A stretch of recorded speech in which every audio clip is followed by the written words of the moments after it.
Today we have Stelios from Geyser Fund. Tell the audience a little bit about what is it that you do with Geyser Fund and the story of how Geyser Fund came to be. My name is Stelios Rammos. I'm a co-founder at Geyser Fund. And what Geyser is essentially a platform and a place to help creators of any type get started with their project. And our mission, you could say, is to help those creators and also to push Bitcoin adoption forward. So everything that we do within the platform and outside of the platform has that goal in mind. How do we give more visibility to projects? How do we help people get started with their projects? And how can we provide help all the way throughout the evolution of the project? How did Geyser get started? Well, really, it started from the recognition that there was a need for this sort of platform in Bitcoin. Both myself and my co-founder, Mick, were really active on Twitter. That's where most of the Bitcoin community can sort of be found. And we would see these spontaneous moments where people drop a post and they say, oh, I would really love for this thing to exist. And then the comments would say, yeah, this is a great idea. I would really love to see that happen as well. And after a while, it kind of just dies off there. It didn't really follow through. So we thought, well, there needs to be a place where you can find these ideas and be able to actually put your money where your mouth is and say, oh, I would love to see this. Well, let me drop a few Satoshis on this project and see it come to life. So we got together around 2021, in the summer of 2021. We started building this platform. And by January 2022, we had our first pilot out. And to really demonstrate the power of Bitcoin, the very first project that started on Geyser was a project in Nigeria, in Lagos. And it was trying to get a few funds to organize the first meetup or conference in Lagos, first Bitcoin meetup. That project received over $3,000 within the first week of the launch. And we were really surprised, actually, because, of course, everyone wants to see their project do well when they launch it.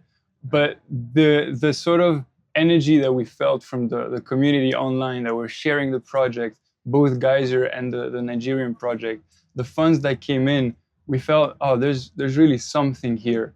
There's something very powerful to bring people together, funding those, pooling those funds together, and then make it actually happen. And the meetup actually happened. It was a success all throughout, and that really pushed us to give this, a real focus, right, and make it our project. That's really great to hear. And I wonder, why Bitcoin? There are two sides to that question. The first is Bitcoin has the biggest brand, right? It is the most known cryptocurrency. It is in my opinion, one of the best ones to actually transact, which might seem controversial, but you have to put things into the context of the time. So around 2016 was when the fees really spiked on Bitcoin and it became really expensive to kind of transact on it. And a whole lot of projects in the crypto space use that to say, you know what, Bitcoin, it's good maybe for savings, but it's not good for payments. It's not good for transactions. And they build their whole projects on that. In reality, around 2018, a new technology on top of Bitcoin called the Lightning Network was developed. And by 2022, when we launched, there were enough wallets and enough ways to use that protocol in a very simple way to actually transact. So the payment side of Bitcoin became really user-friendly. You could send a Bitcoin transaction anywhere around the world in the same way as you could do on-chain, but it would get there in a second, and it would have literally the tiniest fee, right? You would pay a couple of Satoshis for making a transaction. So we used that, and we used it to showcase, you know what? You can use Bitcoin and you can buy Bitcoin, and it's going to be a great savings technology, but you can also use it to make those payments. You can send them across the world, and you can really demonstrate the power of that technology. So that's the technological side. But the second part is the community side of Bitcoin. So Bitcoin has one of the largest communities in the world, but also one of the most aligned communities in the world. People that are in Bitcoin are not just in Bitcoin because they want to make some money. which I believe, I don't want to put words in the mouth of the crypto community, but from the outside at least, it seems like something that mostly attracts traders or people interested in making some side income. And there's nothing wrong with that. But with Bitcoin, it goes way further. It actually changes your worldview a little bit, or a lot, actually, I would say, when you start understanding what is wrong with our money today and what are the consequences of a broken money. Then you start questioning a lot more things around you, and you start wondering, well, how can we solve some of these problems? And Bitcoin presents itself as a beautiful solution, not just to inflation, but also to how the way we relate with one another changes when money becomes bad and broken. You start feeling social pressures around you. And Bitcoin really brings a whole new era of collaboration that kind of got lost in this fiat era. And we realized that with the first launch of the project, and we've been realizing that every day since with every new project that launches. When you launch on Geyser and when you use Bitcoin, you have the backing of a whole community behind you that wants to push you, that wants to see you succeed, because you succeeding is Bitcoin succeeding, and it's the world succeeding with you. Yeah, and I think that's also the true power of Bitcoin, right? That it's not only just money, not currency, money, right? But it's also a way of life, an ideology. There's a lot more than just the functionality to it. And I think I agree with you. Like that's why I see Bitcoin being the actual cryptocurrency to be used on a project like this. What makes a Geyser campaign successful? Is to show that what you're doing helps Bitcoin adoption in the world, because that really speaks to the Bitcoin community. And so these sorts of projects are very diverse. You might have projects that want to push Bitcoin education. So we've had Mi Primer Bitcoin, that is its own organization. They have a project on Geyser as well, and they've raised over 1 Bitcoin over the years through the platform. And they've told us, yeah, that really helped us. And it didn't really help them for the money side, but there is a very ethical way in which you receive that money. For some organizations, some NGOs that are trying to get funding, they might get that from companies, but that comes with strings attached. Mm-hmm. That comes with conditions. We'll give you this sum of money, but we expect this and this coming from that. When it comes to crowdfunding, the concept really is to get that money from as many people as possible. You might get 1 Satoshi from one person, you might get a Bitcoin from another, but the contract is different. There is an understanding that this is a gift, this is a donation, and the people that lead and that run the project, they run it in their own way. They stay independent from the donation, right? So these are sort of the educational side that we see. Some are circular economies as well, that are directly trying to establish a community that spends Bitcoin in their daily life. We have a really good example of that, of Bitcoin Berlin in El Salvador. I know Berlin is confusing, but it is in El Salvador, the Bitcoin country, some might say. So in Bitcoin Berlin, we visited that town about a year ago, and we wanted to see, how is it on the ground? How is a circular economy actually being established? They do beautiful work there. They're really involved. They go from shop to shop. They're present every day, answering questions about Bitcoin. And they've succeeded in getting hundreds of shops in the town to accept Bitcoin payments. And as part of that initiative, they also have a Bitcoin hub that you can always go to every day to buy or sell your Bitcoin, to ask your questions. They do classes. That project has also done very well on Geyser. Now that you talk about circular economies and how you visited those places, let's talk about how can a leader of a circular economy benefit from opening up a Geyser campaign, right? Like, what's the true benefit that Geyser provides a circular economy? Sure. Most circular economies, they need guidance for how to start their circular economy more than money. Money is part of what helps them maybe put a Bitcoin center together. It might help them get a few resources that they need or distribute sats to some of the inhabitants, the locals, right? And get them to use their first sats. So that's going to be a first really helpful way, of course, to accept donations on Geyser. Beyond that, though, they need the right support to start their project, to be able to ask what other circular economies are doing in other places of the world. So Geyser is an entry point into that world where you can very easily start your project. Within 5 minutes, you will have a page on the platform. You'll be able to receive donations, but you will also get connected to Geyser, to the Geyser world, and we will help connect you with the Circular Economy Federation and to Bitcoin Beach and to the different grant programs that are available around Bitcoin, so that you can get the answers to those questions, right? And I really want to stress that money is one side, but connecting with other humans that have the same goals as you is just as important. And to do that, you need to be put on the map. People need to know that you exist, right? And Geyser can be one way that you gain that visibility.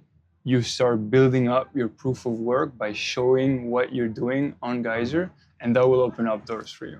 Yeah, I like that very much. And right now, the way that any campaign receives the funds is through the Lightning Network, but the availability, it's almost immediately, right? People contribute and they immediately get the funds. But I've heard that there's a new way coming. Is there something you want to talk about that? For sure. Yeah, I will double down on the receiving immediately before I go into that new part, because that is really not something that you can do in any other platform. Any traditional sort of fiat platform will take a high fee, most likely, and then they will make you wait a week if you're lucky, but much more if you're not. And in cases where you're running a project with daily needs, that money coming in immediately helps you tremendously. We've heard that from a number of creators that say, yeah, I have expenses, that money comes in and I can immediately turn around, and in the case of a circular economy, go to a shop that accepts Bitcoin and get the thing that I need. So that's been really important. Now, this new way that we're developing is called all or nothing.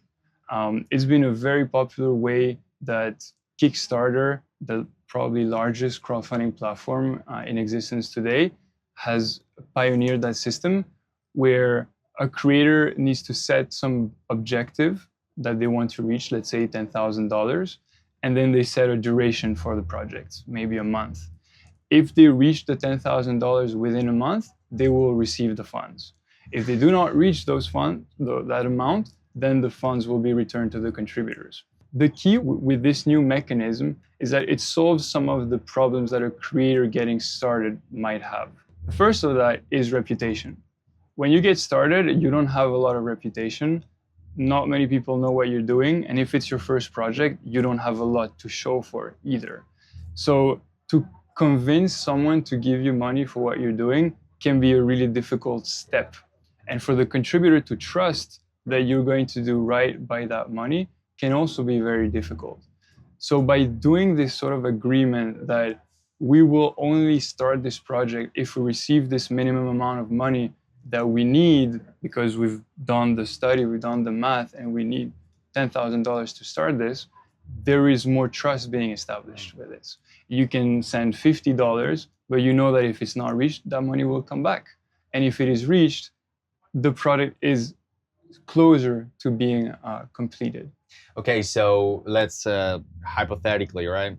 Project starts, funds come in, goal is not reached.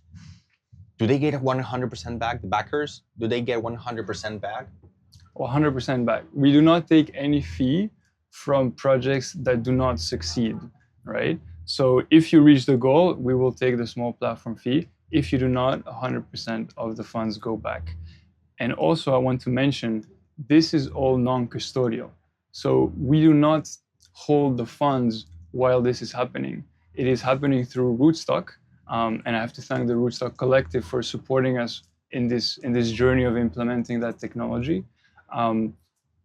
This is built on Rootstock in a smart contract that will lock the funds and will only be accessible to the creator after the time is reached and if the goal is reached, and is available at any time from the contributor to get their money back. And that is thanks to the smart contract capabilities that Rootstock provides to the Bitcoin network. Rootstock extends the smart contracting capability of Bitcoin, importantly, without introducing any new token. So every transaction still happens with Bitcoin or Rootstock Bitcoin, the Bitcoin that is on the Rootstock ecosystem, and they facilitate those transactions. Now, the way that we build this, we want to be very careful about the user experience. We know that for a system to kind of get adopted, you also need to find the users where they are at. And unfortunately, Rootstock is still not very popular in the Bitcoin world. You do not have a lot of wallets that are commonly used.